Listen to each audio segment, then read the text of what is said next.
সাবুদানা উপমা।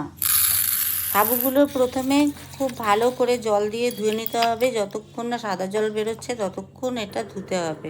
তারপরে অল্প একটু জল দিয়ে সাবুগুলো ভিজে থাকার মতো ভিজিয়ে 6 ঘন্টা রাখতে হবে। প্যানে সাদা তেল দিয়ে জিরে, সর্ষে, কারি পাতা, শুকনো লঙ্কা ফোড়ন দিয়ে বাদামগুলো পরপর দিয়ে ভেজে তুলে রাখবে।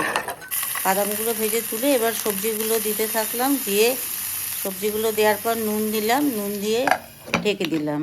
ওদিকে সাবুগুলো সাম্বার মশলা আর একটু চিনি দিয়ে মাখিয়ে রাখলাম। আর তারপরে এবারে ওই যখন ভাজা ভাজা হয়ে গেল তখন সাবুগুলো ঢেলে দিলাম, দিয়ে একটু নাড়াচাড়া করলাম। নাড়াচাড়া করে বেশ ভাজা ভাজা হয়ে এলো।